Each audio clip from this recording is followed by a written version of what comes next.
Welcome back to the Next Level Podcast. I'm your host, Stephen Antomarchi. Today we sit down with Sarah Carver. Sarah spent 8 years in the military honing her skills as a handler, trainer, and a decoy.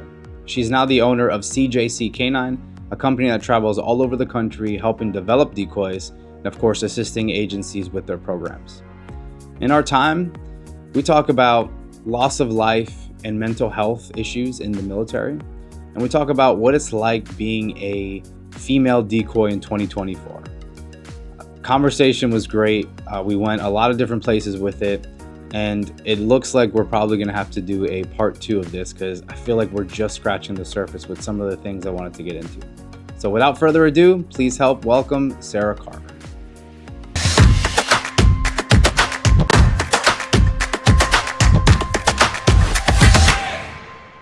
In a second, but recently we did a workshop together, which was really cool to work with you because I've actually never worked with you before. We have some mutual friends and some people that in the industry that we share friendships with and respect for, and your name had come up and I was just like, okay, so what's she about? And did a little research and I was like, I think this would be a good fit.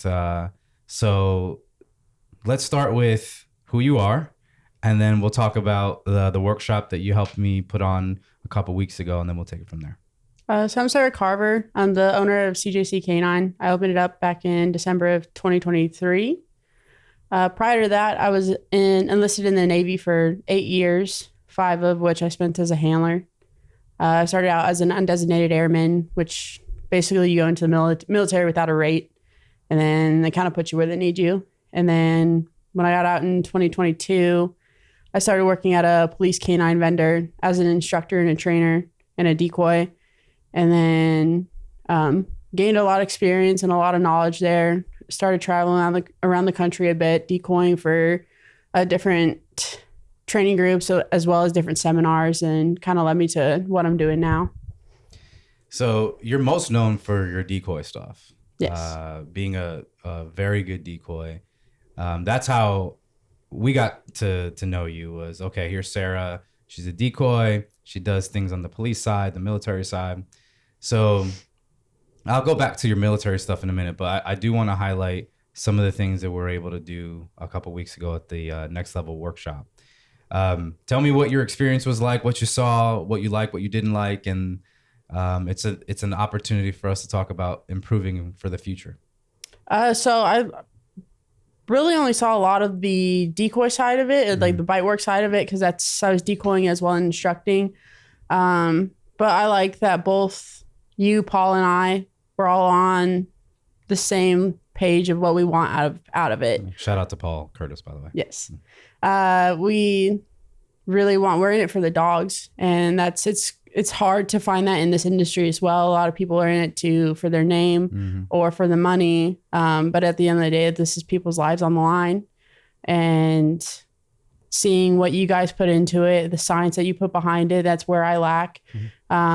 And gaining that from you guys, and then being able to put my input with it from where I've worked in the industry with bite work and everything. I really think that was a well-rounded seminar that we put on. Yeah, that was good. We got really good feedback from people, and it's good to get good feedback, but just as important is to see where we can get better. So for next year, you kind of saw the venues that we have available, and we mix it up every single year.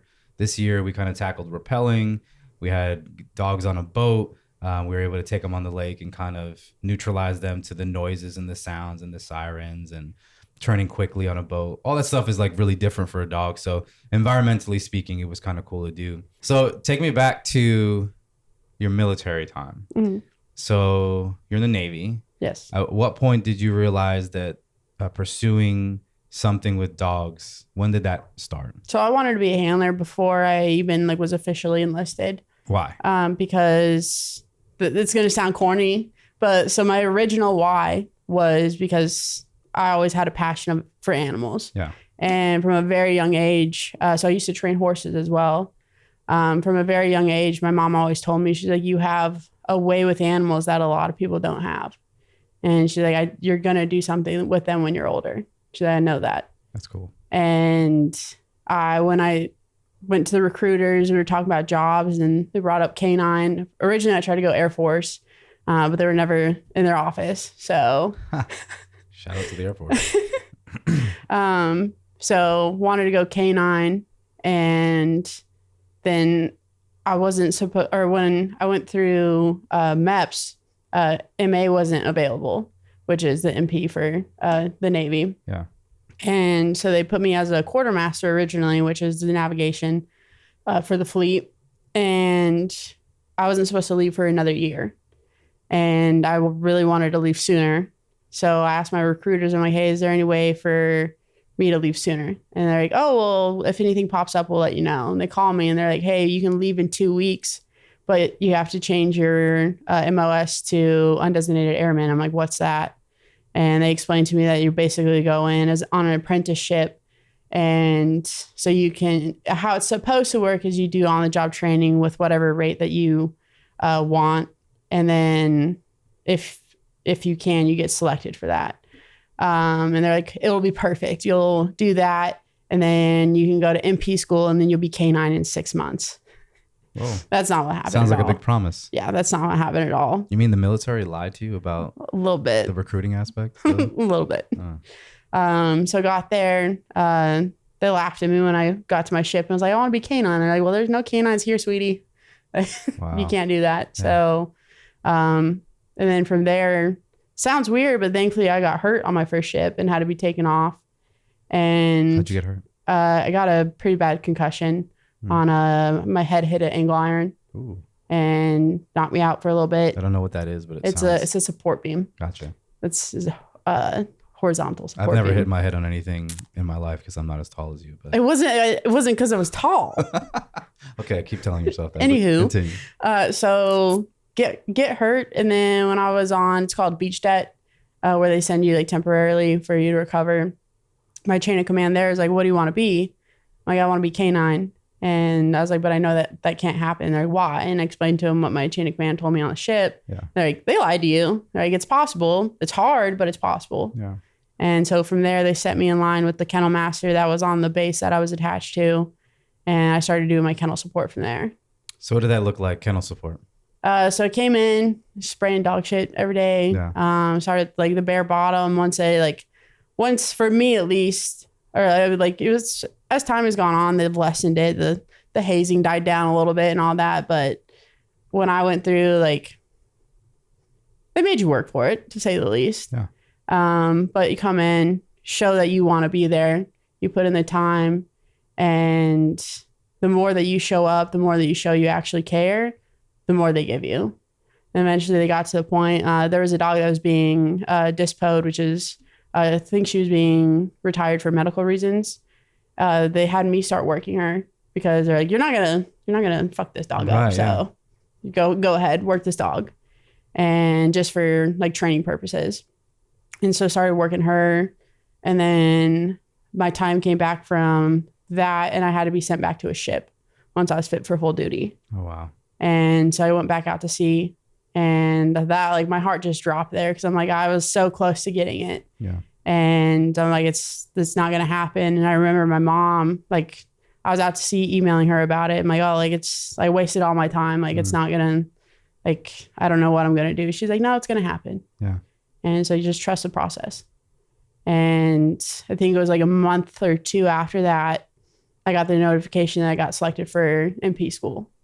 And then I called my kennel master when we got back in port, and I told him, he's like, yeah, I know. He's like, you're welcome. I'm like, oh.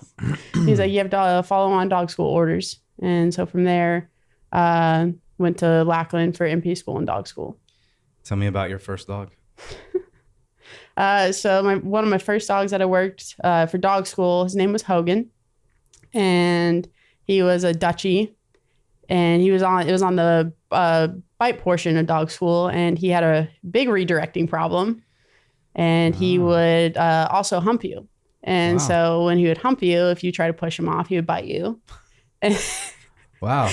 And then anytime, so he didn't have an out. And so for how it works for the military is the handlers that go through handlers course, all the dogs that kind of failed from making it to the fleet, if they can, they keep those dogs behind for the handlers to learn on just how to be a handler. And So they have some issues usually. Yeah. And so he didn't have an out.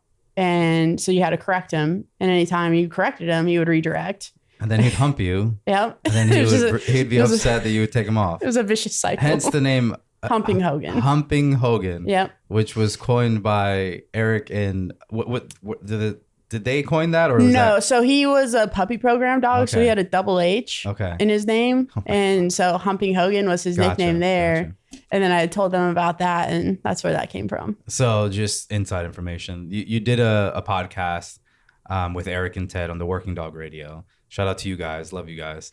And the title of that was Humping Hogan, right? Yes. So that's where that comes from. That's funny. I love it. So how did you end up fixing the problem? We don't have time to fix a problem. Yeah. You just got to roll with it. It sucks, but you got to roll with it. I think I had in handler's course 3 or 4 different dogs. Wow. And then is that normal? Mm-hmm. Okay. So what they do is when you are assigned dogs in handler's course, it's 3 months long. Mm-hmm. And then they assign dogs, and usually for each block, they'll do at least 1 dog swap. And just to get people used to dogs and used to working different dogs. Yeah. And then also like those dogs don't care about the handlers at all. So it doesn't really affect them in that sense. Gotcha. And then from there, graduated dog school and went to my first kennel in Italy. How was that? I loved Italy. And I loved the mentality of that kennel too. It was a little better than what San Antonio area? No, so Blackland wasn't. I mean, Italy was better than. Of course. Yeah. But the mentality of that kennel in Italy was phenomenal. I was the most junior handler there, but for the most part, everybody was on the same page in not a cocky way, but wanting to be the best, right? And wanting to perform the best and do the job as they should be. Yeah. And it wasn't about to claim the title of it. It was because you don't get to be wrong with bomb dogs. Yeah. And it would be, hey, and it was a very cut and dry too. Like, hey, you sucked, but this is why you sucked, and this is how you be better. And it wasn't a belittling thing. And that's why I grew so much as a handler there. And I really appreciate the group of handlers that I had with me there. That's good. So in that time, I try to look back at my canine career and think about the mentors, the people that kind of put time into me, especially early, because at that time you're so moldable. You're just trying to take in all this information. You're trying to walk and chew gum at the same time, which could be difficult for some people. I was definitely one of those people. So is there anyone specifically that impacted you earlier in your career that you want to shout out and talk about? So there's a few from that kennel. Danny Flores, him and I did. So we started in the program together. We did kennel sport together, actually in Washington State. Went to dog school at the same time and went to our first kennel together. And he, though we were hand in hand with experience, he had much more Navy experience than I did. And he was there through a lot of things that I went through in life as well. Yeah. And he helped me through all of that. And Johnny Ortiz, he came in, I think I'd been in Italy for about a year, and then he got stationed there with him or his wife as well. His wife is also a phenomenal lady. Yeah. But he was very hard on me, but it wasn't in a negative way. It was because he saw my potential, and he wanted me to see that potential too. Yeah. And because my first 2 dogs were 12 years old. Oh my goodness. And so I got a little cocky. I'm like, oh, my dogs are good. I'm good. Right. And that's not the case. They did it for me. And then I got my first green dog, and that was a very humbling experience. I bet. And then Ramiro Garcia too. He was probably one of the biggest people who influenced my career. Just his work ethic and his passion are those things that you can that's a choice. It's people can't make you do that. It's what you want to do. Of course. So at what point did you start falling in love with the decoy part of canine training? So where I truly, truly started loving it was, I was always kind of like, this sounds weird, but I'm just gonna be honest with it. I liked it, but I didn't truly enjoy it in the military because I was just thrown in the suit And the military is kind of, don't get me wrong, there's some great decoys that are in the military, but for the most part, you're just thrown in the suit and it's, hey, like, it's a check in the box. And knowing what I know now and looking back at what I knew in the military, it's beyond me.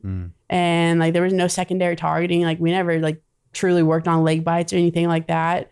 No civil, no hidden sleeves, nothing really like that.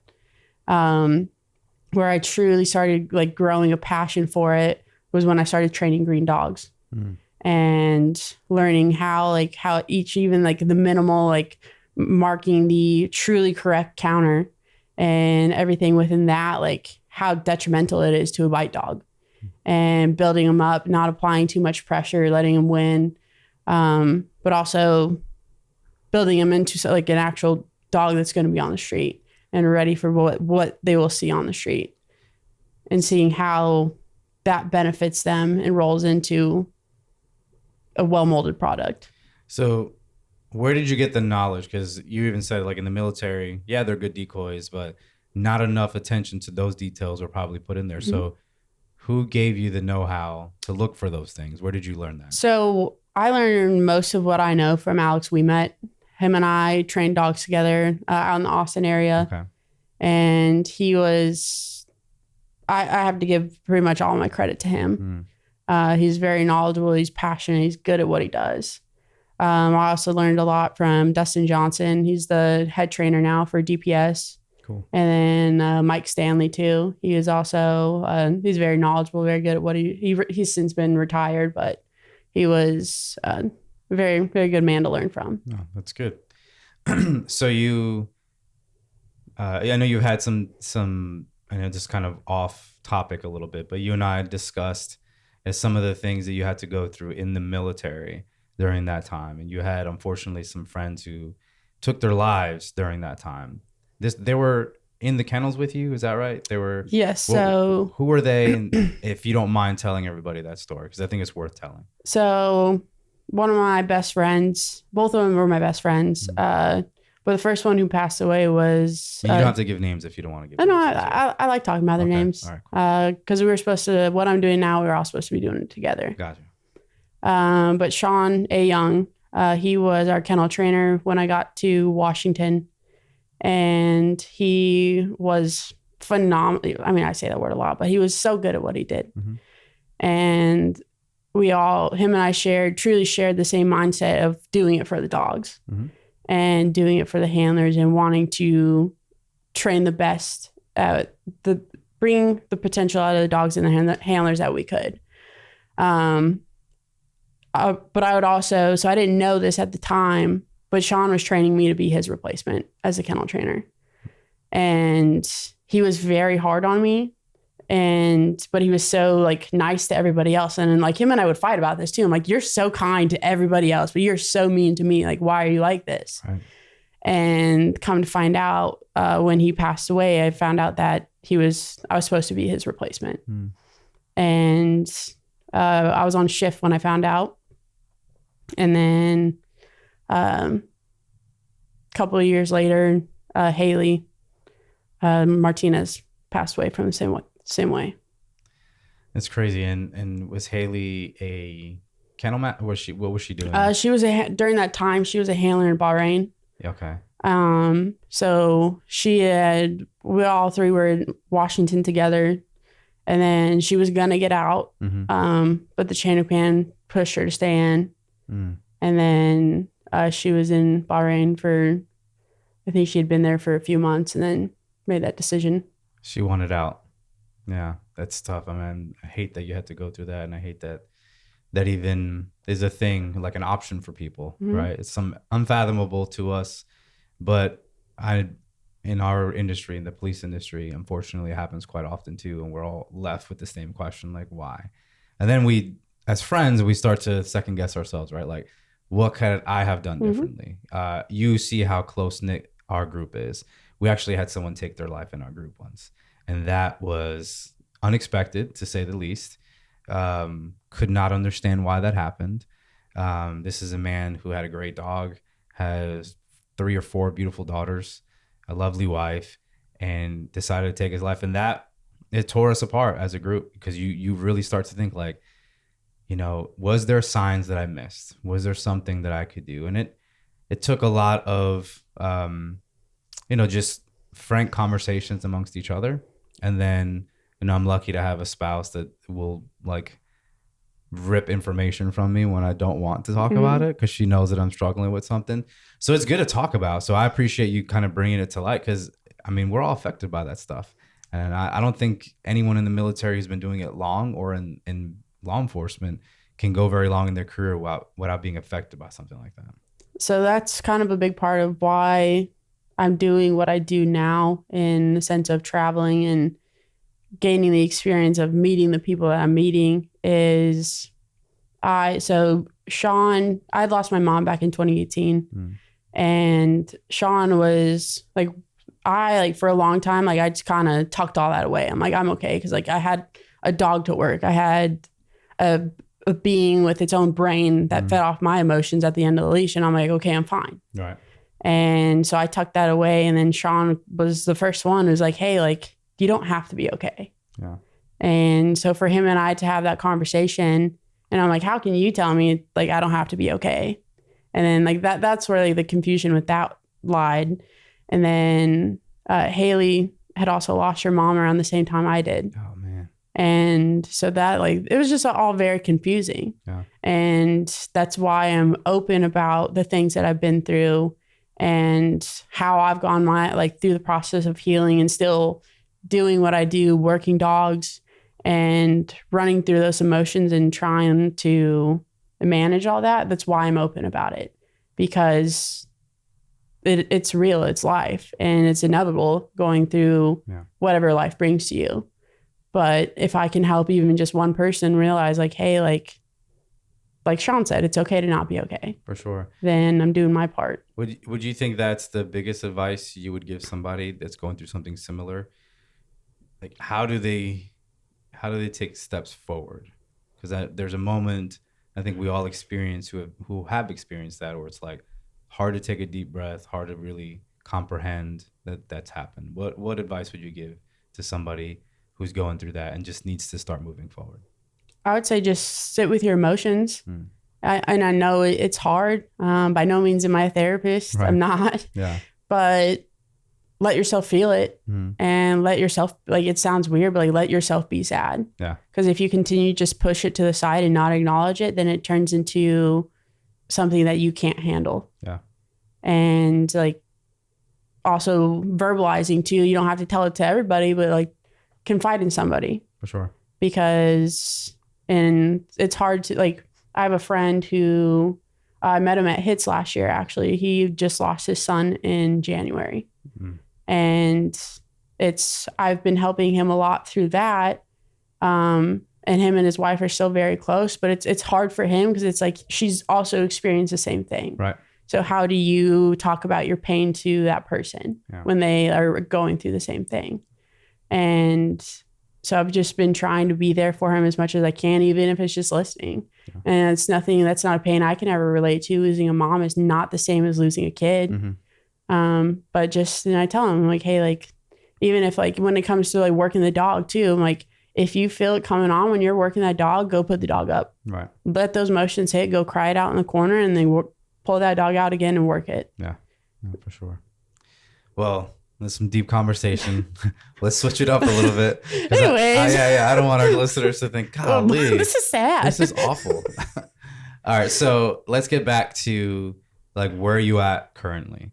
Homeless in my car. Yes, you're homeless, which is funny to me because we throw that out there and we tease you about it. But you have dedicated yourself to traveling, to decoying for anybody who really needs a decoy. I don't want to speak for you, but that's what it kind of seems like. Do I have that correct? Yeah, pretty much. So all like training days and everything I do for free. I'm not gonna like by no means and like I'm here in Texas. I'm gonna drive to California tomorrow for somebody who needs me. I just can't feasibly do that. Yeah. If I won the lottery, yeah. But if I'm in the area, like I did this week, I decoyed for 3 different training groups this week. It was hot. It was very hot, but I was here all week. Why not? Yeah. And some people call me dumb for it. They're like, oh, you should be charging. I'm like, one, most admins aren't going to pay for that. Yeah. And just trying to benefit the people that are around me with what I can bring to the table. Why not? Of course. I put on seminars of my own. I do decoy seminars, and just for police dogs. I don't do like PSA or anything like that. And then also I'm bringing a new seminar to light as well. That's in the works, called Bridging the Gap Between Handlers and Trainers. So I charge for all that. And then I also decoy for other people's seminars too. Yeah. I'm going to HRD next week. Headed there, start driving there tomorrow. Okay. Where's that at? That's in Mount Pleasant, South Carolina. Okay. And then from there. And Ted is putting that on, right? Yeah. So that one's with Ted, Ray, and then Jeff Shetler as well. Cool. And then I think that's a 4-day one. And then from there, I'm going up to Virginia for a week to work with the Frog Dog guys. Cool. And then from there, back here, I have a seminar with Louisville. Yeah. And then... That's in June, right? Yeah, early June. Yep. Then I'll go to New York for a seminar with Southern Tier Canine Police Association. And then Maryland with Iron Dog. That's good. Sounds like a busy year. So far. And I told you that like one of my goals is, you know, for me personally speaking, a lot of my mentors took the time to see something in me that I didn't even know existed, right? And be like, hey, you have the ability to be a good handler. You suck right now, but hopefully in the future we see something in you that you would be a good handler. And then enough time as a good handler, you start to hear things, see things, experience things. Maybe you work a second dog and you've seen, you know, several dozen dogs, and you start to problem solve things and you start to help other people. And then there's an opportunity to take a step further and be a decoy, a trainer. And you and I talked about that. I feel like that's the way that should go. Handler, decoy, so you can see the dog from that aspect and work the dog on that from that angle. And then a trainer where you can kind of take a step back, take that big view of everything and trying to like orchestrate things and put things together. I struggled with that. I struggled with the idea of being a trainer because I don't take myself that serious. I'm usually the guy that likes to be made fun of or make fun of other people. No. I don't like, yeah. Talking to the 7-foot Viking in front of me. I had an issue with that. And the responsibility of what that means. And, you know, did you have similar issues when you were taking this step from being a handler to being a decoy or being a decoy to a trainer? Oh, absolutely. Especially when the first few handler courses that I did at the vendor I worked at, when people would come to me, like I had the knowledge, but being able to relay it from my brain to other people in terms that made sense was hard. And also like saying it the way that I understood it and then being like, what? Just get it. It's not that hard. Like being able to talk to different people and like learn the different way that people's wow, words are hard. Yeah. People learn. Yeah. Was hard, but it's a never ending process. I still like, I'd say out of everything I do, instructing is, I can do it, but I'm still building my confidence in it. Yeah. And that's been the biggest, instructing has been the biggest learning curve for me. And it's the training and handling to me is easy. It's you and the dog. It's whatever the problem the dog's bringing to you in front of you. Yeah. But you involve another person in it. It's like, oh, this is much more complex now. For sure. And there's the human aspect that you have to address. And everybody learns differently and everyone takes constructive criticism differently. So what I wasn't prepared to have to learn the hard way was dealing with people and how to get the same point across to 15 different people, maybe 15 different ways. That has been a struggle for me. I feel like I've gotten better at it, but my default is always to use humor to break down those barriers. Like, hey, man, your dog did great. You sucked ass, but your dog did really great. Let me tell you. Now I can tell you why you sucked so much ass, right? And we can kind of break it down. I've utilized that to help me out. You've got another thing you have to overcome being a woman. What has that been like for you in an industry that's pretty much male dominant? Oh, it's been rough. Builds character for sure. Yeah. But it's been rough. Do you think it helps that you're 7 foot tall? I think it intimidates people more than anything. They're like, Really? oh, she's 7 feet tall. Yeah. I'm 6 feet tall. 7 feet. Anyways, no, but I think so. We talked about it before, like from the very beginning of when I first wanting to pick up a leash, I was told like the fact that you're female is going to make this harder for you. You're going to have to outperform all the males to even be seen as average. Yeah. And that kind of stuck with my brain. And the kennel master at the time who told me that, he's like, it's not fair, but it's the way it is. And I was like, I just kind of took it for what it was, and I assess everything for every day and every encounter that I have. But it's true. My first kennel, I was mainly the only female there. There was one other handler there, but she was there for like half the time I was. And so being around, like being one of the boys essentially it made it kind of easy. Yeah. Is because I have that mentality as well. And then rolling into that and then rolling into a new kennel with majority young females, that was a big dynamic change. And then kind of seeing what they talk about seeing where some females do make it hard. Granted, like everybody makes it hard on themselves sometimes too, don't get me wrong. Yeah. But seeing where like sometimes the attitude or the not being able to handle the emotions and stuff, like it does play a part. But it can play a part for anybody as well. And rolling into that dynamic where I talked about earlier in my first kennel, it was, hey, you suck this way, but this is how you be better. Doing that with young females, that didn't work. They're like, oh, you're a bitch. Yeah. I'm like, oh, how do I talk to you? Yeah. I don't know. Like, how do I do this? And so that was a learning curve in itself. And then rolling into the instructor part at a vendor, that was a big learning curve. I can't tell you how many times. So there was this one handler. I didn't like him to begin with because of his attitude. Ended up liking him in the end. Mm-hmm. But there was one time, so like I'm pretty good at obedience. And so they would have me give my whole obedience spiel. I was the one who did the initial lesson on everything with the handlers during handler course. And this one handler had brought in it was a dog from an outside agency that he brought in for handlers course. And he was asking a question about obedience. And I go to answer it. And he repeats the question as I'm answering it and looks at a male instructor. Wow. And I'm like, I look at him, I'm like, hey, I understand I don't have a dick between my legs, but the information is just the same. Yeah. And I'm like, if you listen, it will work. Yeah. And the other instructors giggle and they just roll with it. Good for you. He ended up apologizing to me like later during handler's course. He's like, I am sorry. He's like, I didn't treat you fair. And I'm like, I appreciate it because it takes a lot for a person to say that. Yeah. And then I've had two where I'm in the middle of instructing and this was during a recertification and the dog teams didn't look great by any means. And I'm in the middle of instructing and they walk out. And I'm like, that is so disrespectful. Wow. And I'm like, all right, continue to suck. I don't care. I was trying to give you the answers and you don't want to listen and that's on you.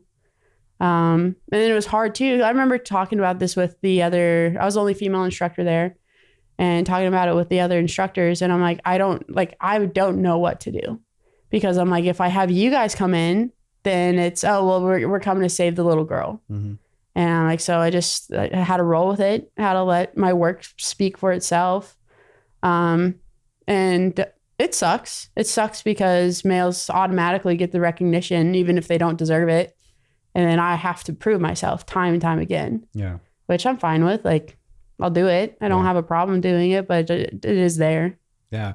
I mean, is accepting as I would like to think my group is. We even had a funny incident where one of the handlers, I won't say his name because I'll embarrass him, like had no idea who you were in his defense. Maybe he should have, but it's on the flyer. Yeah, you're on the flyer. You probably should have done some research. So you're there the first day and it's so funny. I tell him he's going to be the first one up.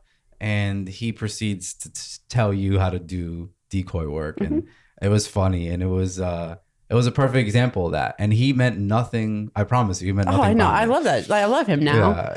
But it was just really funny because it's for him. It was just like, well, I have a responsibility to protect my dog. Yeah. He has a newer dog in the group, and but I'm not so sure that would have happened if it was Josh Kirby or Carlos Ramirez. Mhm. I don't think that. Granted, they have a lot more experience than I do, but yeah.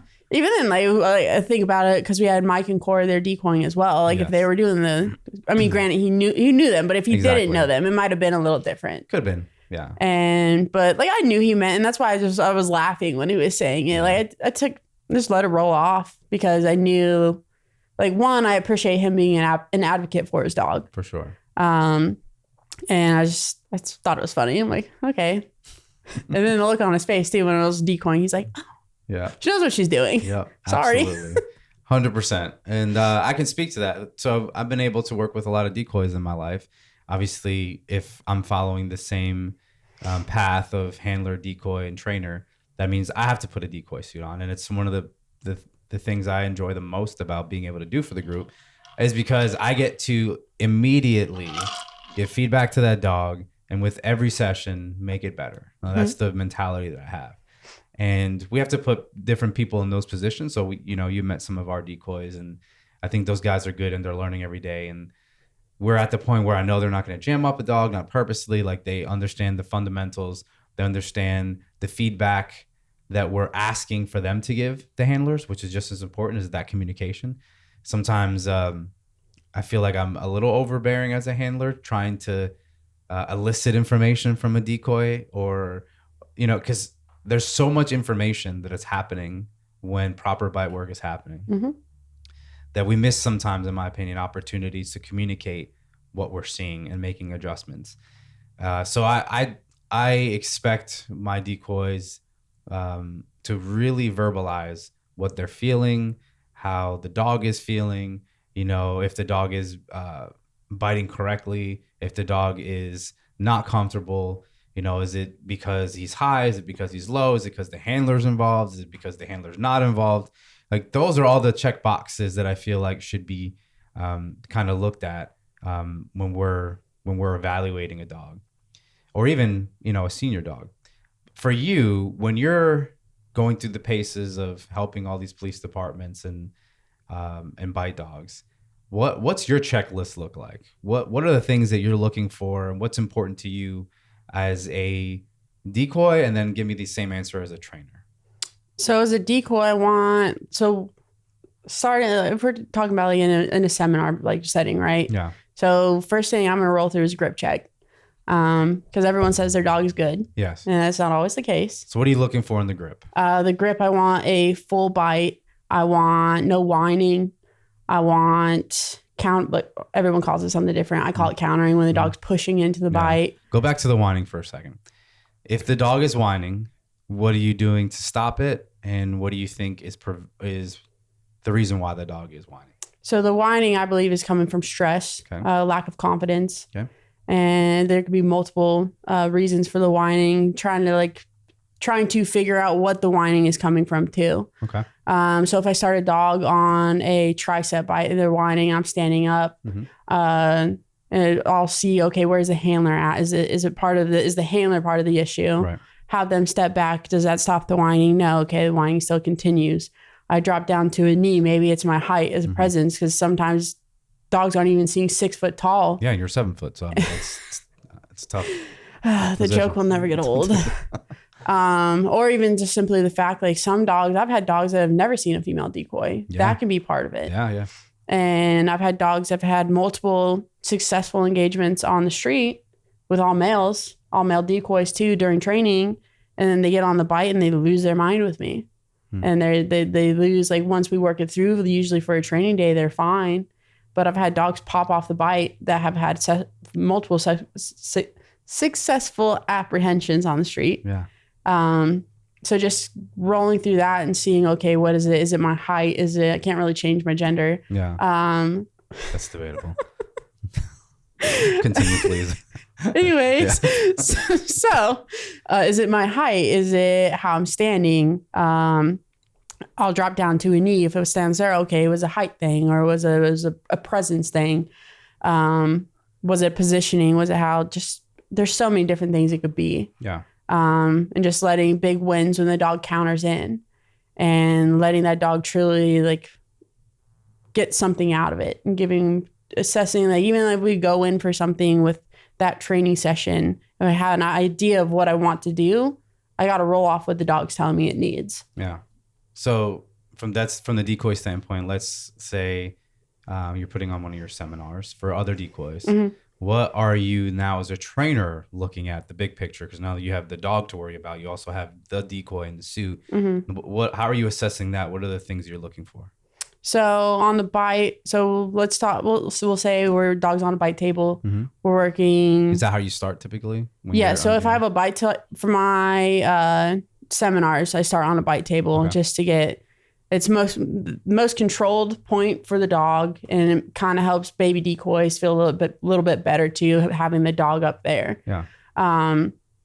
And I like it too, especially if a dog is lacking confidence as well. I'll put them up on the table too. So it's kind of bringing my decoys and my dogs on the same page. Nice. But get the dog on the bite. I'll look, okay, is the dog's eyes wandering? Are they looking around? Are they truly just focused in, countering in on that bite? Are they extracting, pulling on the bite? Yeah. Are they favoring one side of their mouth or the other? What do you think that causes that? There can be many things that are causing the favoring is what you're talking about. Yeah, and the side of the mouth. So favoring the side of the mouth. I mean, it could be down to a tooth issue. It could be a spine issue. It could be a reward history issue too, where okay, it's been paid a lot for that specific type of grip. Like rolling back to a decoy, marking that and marking you marked when the dog had a half a mouth on one or a full grip on one side of the mouth and not a full grip on both sides. There can be a lot of factors to that. That's where getting health checks and everything with your dog too comes into play, making sure they're actually ready for what they're doing. Yeah. But yeah, so I'll start on the bite table. I'll start with tricep. That makes less confrontational for both my dogs and my decoys. And then once we roll through that, then I'll get the dog on the inside of the arm. I'll get them on the bicep. Looking for the same thing, especially with the bicep, that can be intimidating for, I even tell my decoys this. I'm like, as intimidating as this is for you, because your face is right there, it's just as intimidating for those dogs.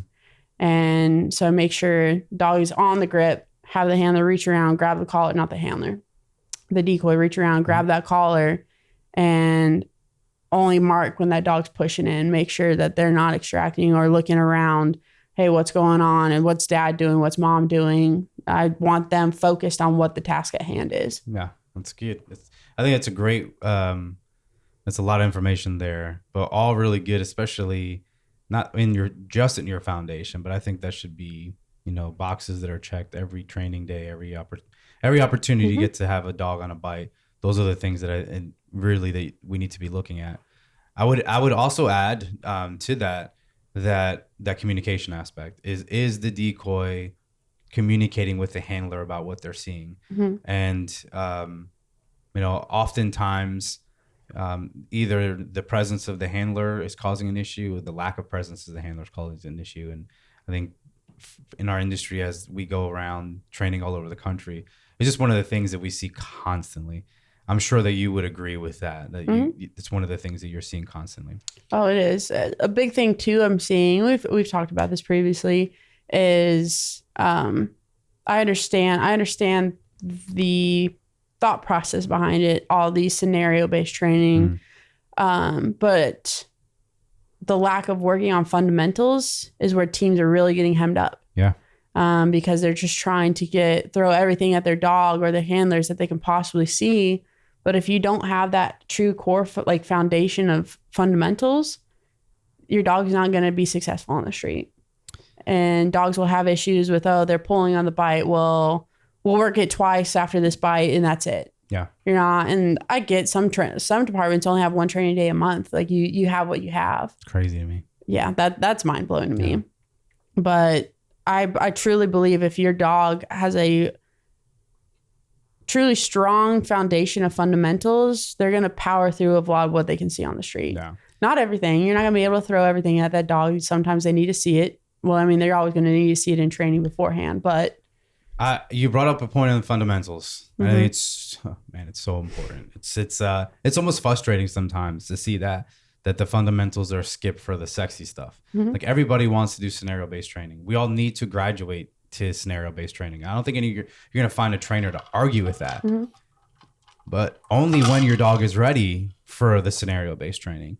And even, when we did our workshop, the evaluation process dictated what scenario we were going to do for that specific team. Because sometimes it may be this scenario that we have set up you and I met a couple of days earlier to go over the scenarios, but we were all in agreement that we were able to kind of change the scenario based on who was coming up. Because that's one of the things that I learned the hard way is I'll have a perfect plan in my mind about how the week's going to go. And then on day one, I'm like, well, shit, we can't do this, that, and that. And that was our Wednesday, Thursday, Friday right there. So we have to reevaluate and be fair. Cause I think that's our responsibility as trainers is adjust what the expectation is and what's needed according to the team in front of you. Anything you'd like to add to that? Oh no, I think it should be case by case scenario. Every single time you go, whatever you're doing, detection, tracking, bite work, all that, it should be whatever that dog is bringing to you. You should assess it for what it is. For example, at that seminar that we put on, one of the handlers and I, between scenarios, we went out to work obedience just around a decoy. And it wasn't into a bite or anything. It was just having the presence of a decoy. Because that is another issue. Dogs, every single time they say decoy, they're getting bites. Yeah. That's one rolls into gear fixation. Absolutely. But that in itself was even too much for that dog. And the dog also, he was kind of struggling with just regular obedience in itself. I'm like, all right, backtrack. Let's go clear off in this corner and we're just going to work obedience with your dog. Yeah.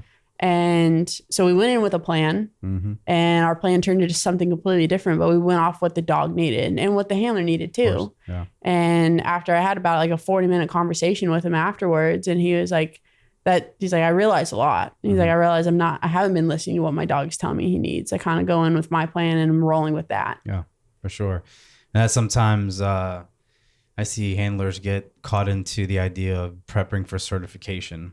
And they go through this whole thing about the priority of what we're doing should be based on certification. Look, I certify dogs. I understand the importance of certification. So I don't want to, what I'm about to say, I don't want people to take out of context and say, well, Steve doesn't believe in the importance of certification. That's not what I'm saying. But we are training our dogs for real life deployments. We're training them for real life success. And just like shooting paper doesn't make you a SWAT member, passing a canine certification doesn't mean your dog is ready for the street.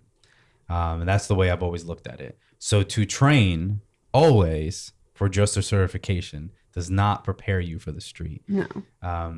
We all need that certification. We all need that piece of paper that says, at this day, at this time, this team performed up to these standards. That's very important. But we got to graduate from that. And if every single year you're stressing, and I'll speak to my audience here, if you're stressing every single year about certification, then you have to reevaluate what you're training and your training modules and the focus of your training. Because if the focus of your training is just to meet the standard of a certification, I promise you're not doing it right. Have you experienced that before? Oh yeah, I've had, especially in the military too, you have so for us, we had, whenever you initially become a team, you have, I think it's 3 months to certify. And then you have an annual certification after that. And then you'll see teams stressing out or supervisors stressing out. We have cert coming up, so on and so forth. If you're doing your job, cert should be easy. Yeah. If your dog's being able to perform at the street level, certification should just be another day. Yeah. There was, and I'll bring one of the dogs that I certified on. So I was working a little Jack Russell at the time, and we got a new CO, commanding officer, for people who don't know. Thank you for that. You're welcome. And so whenever you get a new CO, all the teams on the base would have to recertify. And so we're getting ready for certification, and my supervisor was talking to me. He's like, "Are you ready for cert?" And I'm like, yeah, Denny Benny's always ready. Mm-hmm. And he's like, no, with Lena. I'm like, what? He's like, yeah, you're certifying with Lena too. And Lena was a bomb dog. Mm. And I'm like, certification was the next day. Oh, I'm like, wow. huh, well, thanks for telling me. Yeah. And so the first time I ran the dog was on certification. Wow. Yeah. How'd you And do? we passed. She was a good dog. She obviously was a good dog. Yeah, It she wasn't you. was fine. Yeah, it wasn't me. Yeah. I was just holding the leash. Yeah. But yeah, she hit it every single time. And if you're training your dog to that level, like I said, cert should just be another day. Yeah. The dog can roll through and do it on their own. If we're truly doing our job, the dog, I mean, obviously needs us to an extent, but they don't need us. Yeah. And I've even on the police side, I've seen it. I've seen teams come back and a year later and they look like garbage. And like, how have you been on the street for a year and you can't pass this basic certification? Yeah. Or like going around to training groups and they're like getting ready for a certification. And I'm like, if you are street ready, certification is, like I said, just another day. Yeah. But you can't do the basics. For sure. And the basics come back to fundamentals. Yeah.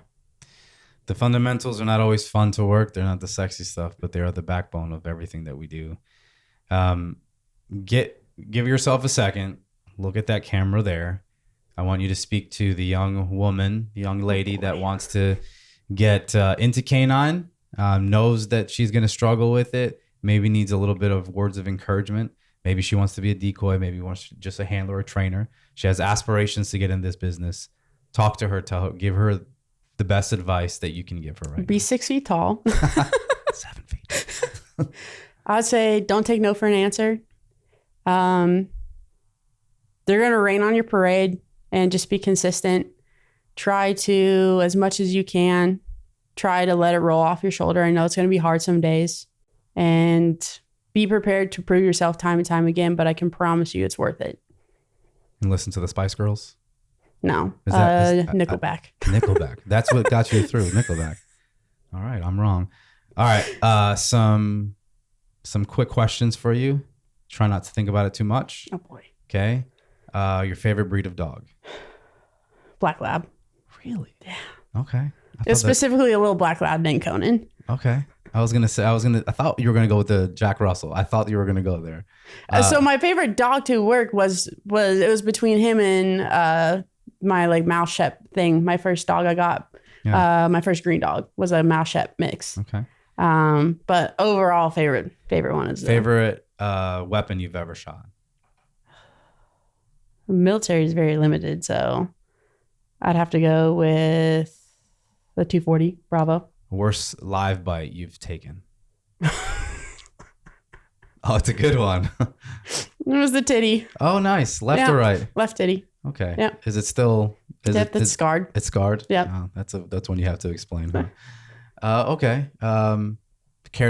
Care to tell us how that happened? So that one. So I'm infamous for my titty bites. Okay. There's been one. So this last one was through the suit, but it pierced through the suit. Oh wow. That one was pretty bad. But there was one before that was I was working. It was a single purpose dog, and I was working the down with her, and I withheld the reward because it wasn't a perfect. She didn't give me what I wanted, so I withheld it. She got frustrated and she lunged up and bit my boob. So the negative punishment allowed her, or negative, that's crazy. Yeah, some of those single purposes are spicy. Yeah. I've been bit more by single purpose dogs than I have by duals. Mm-hmm. That's crazy. Favorite place to visit? Favorite place to visit? My family's cabin back home. Where's that? Cheyenne, Wyoming. Well, it's outside of Laramie, Wyoming, but Cheyenne, Wyoming's home. Okay. Favorite place to visit outside of the United States? That would be Ireland. Really? Yep. You've been there for work or for pleasure? That was for work. I mean, not work. Sorry, that was for pleasure. Okay. What part of Ireland? We went to Dublin and I can't remember the other name of the town that we stayed in. But we were mainly in Dublin. Were you definitely the tallest person there, right? 100%. Yeah, and like one of the most, like they're not a very tattooed culture over there. So people are like, oh my God. Yeah. What is that? That's a huge bitch. That's a big old bitch. Okay. What about your favorite instructor currently? Maybe someone sitting in front of you. I'm just kidding. Okay. Maybe if you had hair. Yeah, that's really gonna be the thing. Huh? Nope, stipulations, buddy. God. All right, screw me. I say, okay, besides you, Whatever. my favorite person I've worked with is Paul Ludwig. Awesome. Tell us why. So I first worked for Paul up at AT Canine last year in Indiana. And I just love his demeanor. He's he has no problem telling you how he failed and why he failed. Cool. And he has all his seminars are scenario based. And it's all based off of why he failed on the street. Very cool. And his is very big on, so when he first became a handler, he was talking about how I had all the certifications and I was winning all the competitions. And he's like, I kept failing. I'm like, why am I failing? My dog is good on paper, but my dog is not good in the street, and that's not okay. Amen. And he's phenomenal to talk to.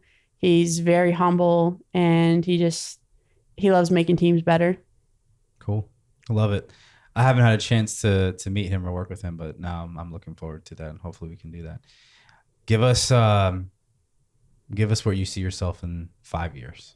So there's two different avenues I could go down. Mm-hmm. One would be opening up my own kennel one day. And do you know where you would want to open it up? I want to come back here. Texas. Yep. Awesome. I think Texas has my heart. Yeah, best state. I sound a little country. Yeah. Texas has my heart. Anyways, come back with here. Cowboy boots and a hat, you're going to be even looking taller. I used to wear them. Really? Yeah, I used to ride horses. I'm sorry. Continue. Anyways, so come back here and I want to. So we will have pets to, I want to be able to put some badass dogs on the street. Yeah. I want to put dogs on the street that are doing their job, and basically to fund my passion of putting out good dogs and putting out dogs that are doing their job, protecting their handlers, protecting the civilization. Yeah. That's what we need to do. So the pet stuff will pay the bills, but your passion really Yep. is on the working side. And I still like, I love the traveling. I love the seminars. I would also like to be hired on as a trainer somewhere. Right on. And I know that's a little bit bigger piece to bite off of. And I know it'll be hard, but I'm ready to prove myself. Yeah. So Well, I think you have. We all want to be better. We all want to continue learning. When I first heard about you, it was from people I respected, and they were like, yeah, she's the real deal, humble girl. First one there, last one to leave, cleans up after herself, doesn't need to be told what to do. And those are the kind of things that just, for me, those are just pivotal things. Be a good person. Like, there are a lot of talented trainers out there who are not the best people in the world, and they're just hard to work with. And in my mind, it's just kind of a shame. So I'm glad that we're seeing more people like you in our industry who come from a place, come from a good place, wanting to make the industry better, not making it about themselves, but at the same time, letting your work speak for you. I think that's just the way to go, honestly. it is. For sure. Well, hey, this has been fun. Has it though? I will do it. That's a good question. We'll probably do a part 2, maybe not. It just depends. Maybe a little less sad next time. Yeah, a little less sad. You never know where the conversation is going to go. You and I talked about that. There's still so much more that we haven't touched on that I want to kind of hit on a little bit more about technique and stuff like that. I think that's really important. I just got back from the Hold the Line conference, and I tell you that I'm very, I feel really good about where the industry is going. I haven't felt this good in a long time. But between what I hear is happening at AT Canine, I haven't been able to go. And I hear it's awesome. Mm-hmm. And some of the other conferences that people are putting on. I really think that the days of, if you want to get good training, the only good trainers are from Europe. I think those days are over. And it's nice to be able to have people from the US know their stuff, do it well, have pride in what they're doing, and do it for the right reason. So I think you fit all of those things. So thanks for what you're doing. Are you okay? This has been, what was that? Are you okay? I'm okay. I'm trying to wrap this up in a nice way without being mean to you. Although most of our relationship, if people haven't told, it's based on making fun of each other. I'm the short guy, you're the tall woman. But I mean, that's a show on the road right there. Short guy, tall woman, canine training. Got it. Anyway, I'm going to shut up now. Thanks for your time. We'll hopefully do it again in the future. Thank you for having me, Steven. Steven, huh? Man, my mother calls me Steven.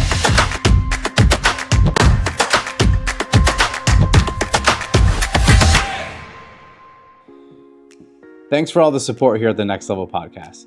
We hope that you enjoyed that episode with Sarah, and we'll definitely have her back on because I know that sometimes an hour is just not enough to go over everything that we want to talk about. So in the meantime, we are packing up our stuff in preparation to head to New Orleans for the HITS conference.